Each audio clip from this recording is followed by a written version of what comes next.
à partir du tableau croisé dynamique que vous avez construit. En fait, vous êtes normalement en mesure de réussir ce tableau croisé dynamique-là. Sinon, retournez voir les vidéos précédentes.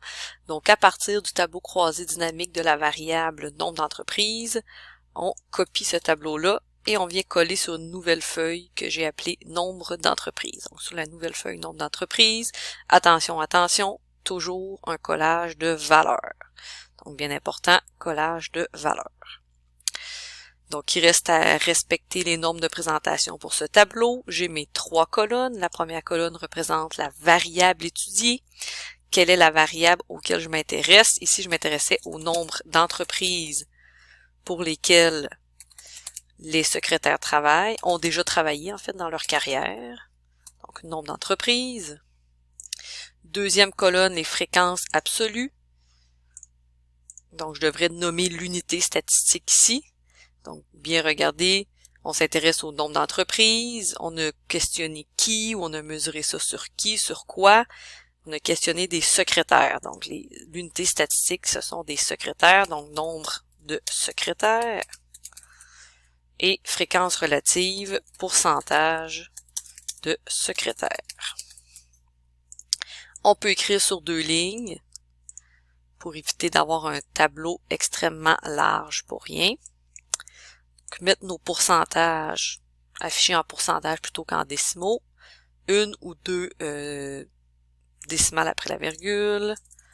Total, on laisse ça comme ça. Donc, on s'assure de respecter les normes. Les données centrées. Un titre, je vous conseille de prendre le gabarit, répartition de, on nomme l'unité statistique ou l'échantillon, donc répartition de, retournez voir quel est l'échantillon utilisé ou quelle est l'unité statistique précisément, répartition de, selon la variable. Donc, toujours bien précis le titre. Donc, on nomme l'unité statistique ou l'échantillon de façon précise, selon la variable. Et on peut écrire ici entre 2000 et 2005. Donc, je vous laisse compléter le titre en regardant la mise en situation. Quelques bordures autour du tableau. Vous pouvez choisir des couleurs à votre guise. Je répète, on évite le rouge et le jaune. Donc, ce sont des couleurs des fois un peu trop criardes pour présenter. Il nous reste à mettre la source s'il y a lieu. Je regarde mes données. Oui, provenaient bel et bien d'une source connue.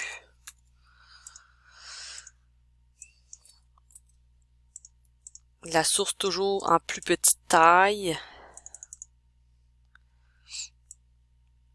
Centrée au tableau.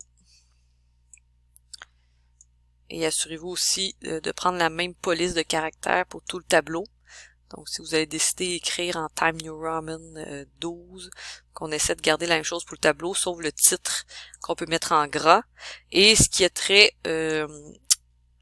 au numéro de tableau. Donc, les numéros de tableau, si vous avez remarqué, je ne l'exigeais pas en fait.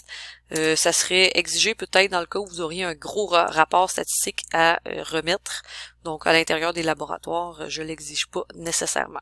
Donc, voici un tableau de distribution qui respecte nos normes de présentation.